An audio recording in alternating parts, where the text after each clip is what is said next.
कह रहे जो गंगा जी में स्नान के लिए कभी नहीं गए, ना गंगा जी का नाम लिया, ना गंगा जी पे श्रद्धा करते हैं, ऐसे लोगों की जीवन में जो आचरण बनते हैं वो बड़े निरर्थक होते हैं और ऐसे लोगों की ही दुर्गति होती है।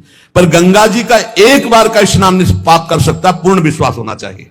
एक बार हरिद्वार में बहुत लोग गंगा स्नान कर रहे थे। पार्वती जी ने कहा कि देखो इन सबका उद्धार पक्का हो गया, क्योंकि हम देवी की महिमा को जानती हैं गंगा की। ये सब स्नान करके, पूर्णिमा का पर्व है, ये स्नान कर रहे हैं, पक्का निष्पाप हो गए। महादेव जी ने कहा नहीं नहीं नहीं। बोले क्यों प्रभु? बोले इनमें कोई गंगा स्नान कर रहा है, सब पानी में डुबकी लगा के आ रहे हैं, गंगा में थोड़ी लगा के। प्रभु आप भी एक आश्चर्य में बात करते, सब देखो ना कितने भाव से नहा नहा के आ रहे हैं। बोले अच्छा इनको विश्वास नहीं गंगा जी पे, इसलिए पानी पे डुबकी लगाते हैं। कोई एक होगा जिसे विश्वास होगा। देखो अभी हम परीक्षा करते हैं। रास्ते में बैठ गए तो फिसल के जैसे गिर गए हो, ऐसे वृद्ध का रूप रख के गिरे हुए। अम्बा जी तो नवीन रूप धारण करके बोले जो निकले उससे जो हम कहें सो कहो। तो जो महादेव जी ने सिखाया तो कहते भैया ये हमारे पति देव गिर गए, थोड़ा हाथ सहयोग दीजिए, पकड़ के उठा दीजिए, अकेले उठ नहीं रहे, आप आइए। और जब कोई आने लगे तो कहना निष्पाप पुरुष ही हमारे पति को छू सकता है, अगर पापी छुआ तो भस्म हो जाएगा। बस इतना तुम्हें बोलना है, ठीक है। अब जो निकलते बोले भैया आप गंगा नहा के आ रहे हो? बोले हाँ। तो बोले आप तो निष्पाप हो ही गए हो गए, हमारे पति फिसल के गिर गए, हमारे पति निष्पाप हैं, और जो निष्पाप पुरुष इनको निकाल सकता है, अगर कोई पापी छू लिया तो भस्म हो जाएगा, आप सहयोग करो। बोले गंगा तो नहा के आए पर पाप बहुत तो हुए हो, अगर कहीं पाप नष्ट न हुए हो तो भस्म ही हो जाएंगे।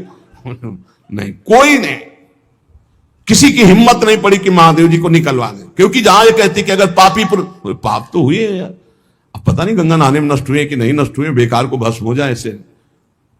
उनमें एक आदमी सरल भाव से गंगा गंगा गंगा मां गंगे मां गंगे स्नान किया। बोले भैया हमारे पति को निकलवा। बोले अच्छा भैया लुटा रखा।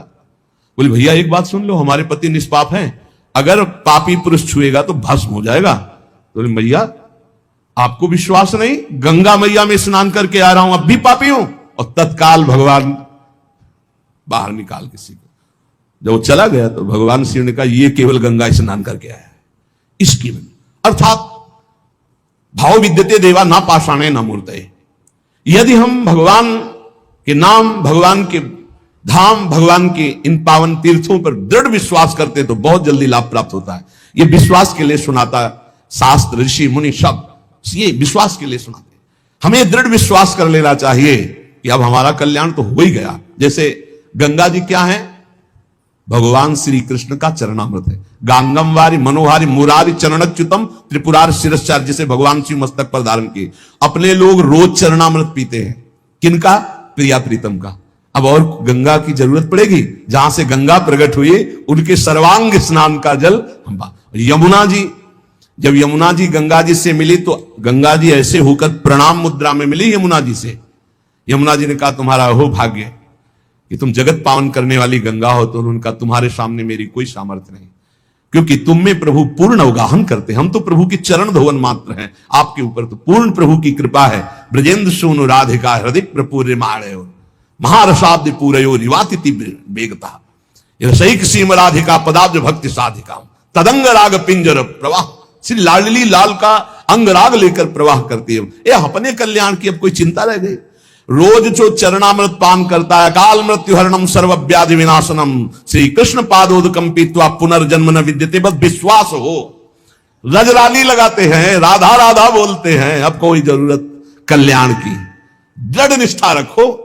पर हम कितनों को रोते देखते हैं इस बात के लिए कि हमारा कल्याण हो जाएगा, हमारा अगला जन्म नहीं होगा। उनको चाहिए कि तुम लिखा पढ़ी करके दे दो। गंगा मैया कहां से निकली हैं? बोलो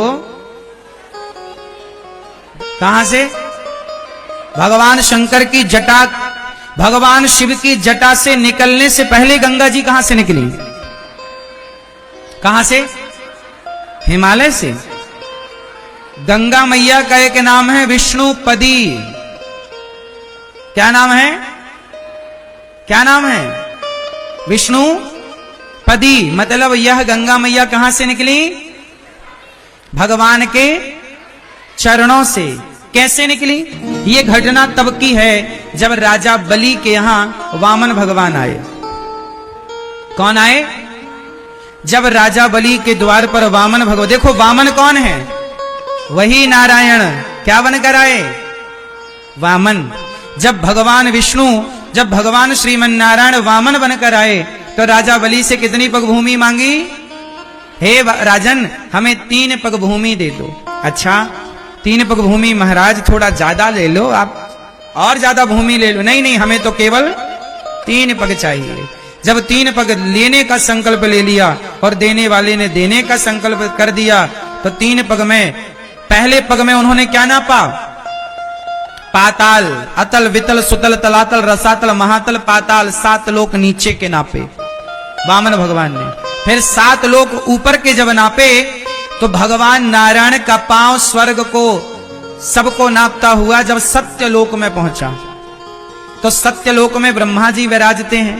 तो ब्रह्मा जी ने देखा कि भगवान का चरण मेरे द्वार से गुजर रहा है, तो ब्रह्मा जी ने बिना देर किए भगवान के पांव का अंगूठा चरणों को धुल लिया। उनके कमंडल में जल था ब्रह्मा जी के, तो जल डाला और धुल करके वही चरणामृत अपने कमंडल में भर लिया। किसने? बोलो। ब्रह्मा जी ने। किसने भर लिया? भगवान नारायण का, मतलब भगवान वामन जी के चरण धुलकर ब्रह्मा जी ने कहां भर लिए? अपने कमंडल में। और वामन भगवान ने जब 3 पग भूमि ले ली, राजा बलि के मस्तक पर तीसरा पग रखा, वो लीला हो गई पूरी। इसके बाद राजा सगर के पुत्र हुए असमंजस, फिर अंशुमान, फिर उनके दिलीप, फिर हुए भगीरथ। क्या नाम पड़ा? भगीरथ के जो पिता थे राजा दिलीप, दिलीप की 2 पत्नियां थीं। अच्छा, दिलीप तपस्या करते करते मर गए, मृत्यु हो गई और इनके कोई संतान नहीं हुई। तब 2 पत्नियां थीं, तो दोनों पत्नियों से गुरु वशिष्ठ जी ने कहा कि तुम दोनों पत्नियां ही आपस में घर्षण करो। जब दोनों पत्नियों का घर्षण किया गया शारीरिक, तब दोनों पत्नियों के घर्षण से एक पुत्र हुए जिनका नाम पड़ा भगीरथ। उनका नाम इसलिए पड़ा भगीरथ क्योंकि ये 2 भगों के कारण प्रकट हुए, तो भगीरथ नाम पड़ा। पर इनके शरीर में हड्डी थी नहीं ज्यादा, तब गुरु वशिष्ठ जी ने कृपा किया, फिर इन्हें जीवन दिया। उन्हीं का नाम पड़ा भागीरथ, भगीरथ। तो फिर भगीरथ जी ने तपस्या करी, और भगीरथ जी ने जब तपस्या की तो उनके तपस्या के प्रभाव से ब्रह्मा जी प्रकट हुए। कहा कि प्रभु ऐसी कृपा करो, गंगा मैया दो, ताकि हमारे पूर्वजों का उद्धार हो जाए। उनके सगर के 60,000 पुत्र कपिल मुनि के अपमान करके जलकर गंगा सागर में भस्म हो चुके थे।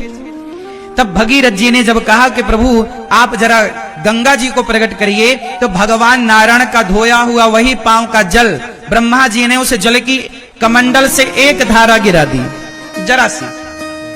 पर वो धारा इतनी तेज से आई कि वो पाताल में चली जाती। तब गंगा मैया ने कहा कि हमारा वेग पृथ्वी सह ना पाएगी, तो पृथ्वी ना सह पाएगी तो शिव को प्रकट करके कहो कि वो हमारे तेज को सहें।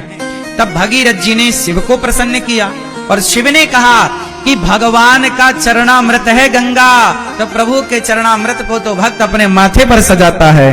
तो गंगा मैया को भगवान शिव ने अपने माथे पर सजाया, और वही वेग से जब शिव जी की जटाओं में गई, फिर शिव जी ने उन्हें धीरे से छोड़ा।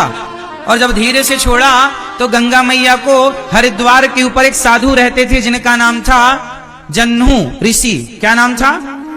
जन्हू ऋषि। तो जन्हू ऋषि ने गंगा जी ने बाबा जी की कुटिया बहा दी। बाबा जी तपस्या कर रहे थे, गंगा जी आई भगीरथ जी के पीछे पीछे, तो उनकी कुटिया बह गई। अरे बाबा जी ने कहे कौन हो, हमारी कुटिया बहा दी, यहां। जन्नू बाबा गंगा जी को पी गए, बम, गंगा जी हो गई बम। अब भगीरथ जी बोले हे भगवान, ब्रह्मा जी को प्रकट किया, शिव को प्रकट किया, और बाबा जी पी गए, पूरी गंगा पी गए। हे महाराज, हमारे पूर्वजों का उद्धार कैसे होगा, थोड़ा कृपा करो। तब जन्हू ऋषि ने अपनी जांघ से गंगा जी को प्रकट किया, इसलिए गंगा जी का एक नाम है जाह्नवी। गंगा मैया का एक नाम क्या है? जाह्नवी। फिर गंगा मैया वहां से चली तो आगे 7 हरिद्वार के ऊपर ना 7 बाबाओं की कुटिया थी, सप्त ऋषियों की। तो गंगा जी को लगा कि एक बाबा की कुटिया बहाई तो पी गई, यहां 7 साधु हैं, यदि बहा देंगे तो फिर तो निकलेंगे भी नहीं। तो गंगा मैया ने 7 संतों की कुटिया को बचाते हुए आगे बढ़ी, तो गंगा मैया की 7 धाराएं हो गईं। तो हरिद्वार के ऊपर गंगा मैया की कितनी धाराएं हैं? 7 धारा है। वो 7 ऋषियों को बचाने के कारण हो गई। फिर वही गंगा मैया जब चली, तो चलती चलती चलती चलती जब वो प्रयाग पहुंची, तो गंगा मैया के सामने प्रयाग में भी एक संकट आकर खड़ा हो गया। प्रयाग में गंगा मैया आगे नहीं बढ़ी, गंगा मैया हाथ जोड़ के खड़ी हो गई। किसके सामने? बोलो बोलो, यमुना मैया के सामने। क्यों? क्योंकि यमुना मैया कौन है भगवान की? जोर से, जोर से। यमुना मैया है भगवान की पत्नी। भगवान कृष्ण की चौथी कौन है?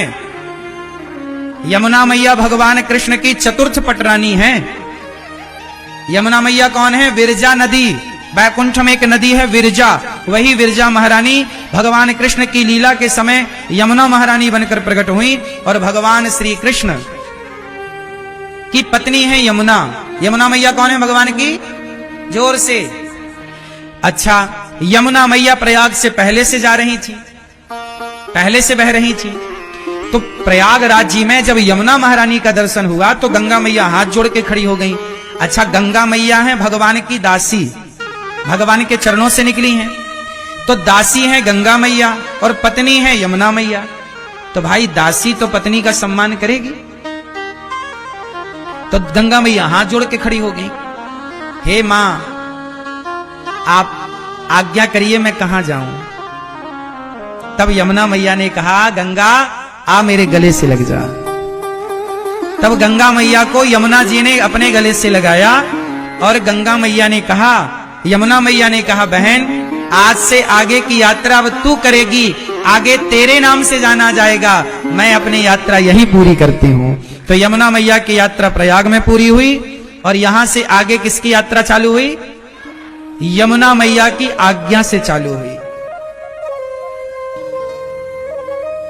किनकी आज्ञा से चालू हुई?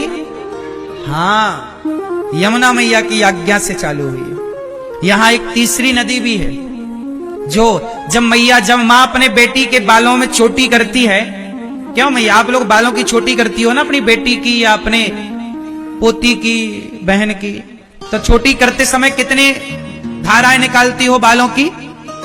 3। जब बालों की 3 धाराएं निकालती हो और जब चोटी पूरी होती है तो दिखती कितनी धारा है? कितनी दिखती हैं? नहीं, चोटी तो एक दिखती है, लेकिन चोटी में ना वो 2 दिखती हैं।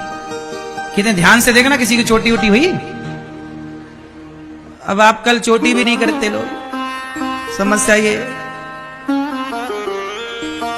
चोटी में 3 धाराएं हैं, तीनों को जब मैया ऐसे ऐसे गूंथती है ऐसे ऐसे, तो उसमें दिखती कितनी है? दिखती 2 है पर होती 3 है। उसी तरह ये गंगा मैया को भी त्रिवेणी कहते हैं, त्रिवेणी संगम। यहाँ गंगा यमुना की 2 धाराएं तो दिखती हैं, पर चोटी में जैसे तीसरी होती तो है पर दिखाई नहीं पड़ती, ऐसे यहाँ पर मां सरस्वती विराजमान तो हैं, पर हम सबकी नजर से परे हैं। उन्हें कोई ऋषि हो, कोई संत हो, कोई तपस्वी हो तो वो उनका दर्शन करें। बात उन दिनों की है जब वेद व्यास जी, आपने देखा होगा सरस्वती मैया कहां से निकली हैं? बोलो, बद्रीनाथ जी। वहां पर एक गुफा है, व्यास गुफा। कौन गुफा? जहां पर वेद व्यास जी ने बैठकर 18 पुराणों की रचना की। वहां पर सरस्वती मां बहती हैं और अच्छी बहती हैं। दास अनिरुद्ध ने भी दर्शन किया, आप में से बहुत लोगों ने दर्शन भी किया होगा। तो एक बार क्या हुआ कि सरस्वती माता, उनकी जो झलकोर थी, जो बहाव था और हिचकोले मार रही थी, तो व्यास जी कुछ लिख रहे थे, तो बार बार सरस्वती माता हिचकोलों से जल उनके ऊपर फेंक रही थी। तो व्यास जी ने कहा, है सरस्वती थोड़ा शांत रहो, मैं लेखन कर रहा हूं, तुम शोर कर रही हो, थोड़ा शांत रहो। अच्छा, वहां मैया का बड़ा शोर भी था आगे। तो पर सरस्वती मां को पता नहीं क्या सूझा, वो लीला थी। सरस्वती माता हिचकोले मारती रही, हिलकोरे मारती रही और शोर बना रहा। व्यास जी ने गुस्सा में, क्रोध में आकर, अरे तुम बात नहीं सुन रही हो, हम लिख रहे हैं और तुम शोर कर रही हो और छींटे भी मार रही हो, पानी आ रहा, जाओ हम तुम्हें श्राप देते हैं, तुम अंदर चली जाओ जमीन के अंदर, तुम ऊपर ऊपर नहीं, अब अंदर अंदर रहना। तो व्यास जी के कारण सरस्वती मां फिर वहां से थोड़ी दर्शन होता है उनका, थोड़ा सा दर्शन होता है और उसके बाद से फिर वो धारा ऊपर की जगह नीचे से चल पड़ती हैं और वही धारा प्रयागराज जी पहुंचती हैं और यहां संगम होता है। इसलिए प्रयाग में कितने अक्षर हैं? प्रा या ग। प्रा मतलब छिपी हुई, प्रा मतलब पृथ्वी के नीचे छिपी हुई कौन? सरस्वती। प्रा या से यमुना, प्रयाग। गा से 3 अक्षर हैं और तीनों अक्षर तीनों नदियों का प्रमाण दे रहे हैं। प्रयाग, प्रा मतलब पृथ्वी पर छिपी हुई, पृथ्वी पर छिपी हुई माता सरस्वती। प्रा या मतलब यमुना, गा मतलब, हाँ अब देखो यहां पर तीनों का क्रम देखिएगा, पहले कौन है? पहले है सरस्वती, इसलिए प्रा। फिर दूसरे नंबर पर हैं यहां यमुना जी, या प्रा या। गंगा जी सबसे बाद में आई, भागीरथ जी के कहने से आई, उनके साथ आई, भगवान की चरण पदी है। तो गा आखिरी में है, प्रयाग आखिरी में क्या है? गा, गंगा। तो यहां पर मां भगवती यमुना जी ने गंगा मैया को अपने गले से लगाकर उन्हें सम्मानित किया, उनका मान बढ़ाया। ऐसे धाम में हम लोग बैठे हैं जहां गंगा, यमुना और मां सरस्वती का संगम है। देखिए इसी संगम में आज हमारा और आपका भी संगम हुआ, मिलन हुआ।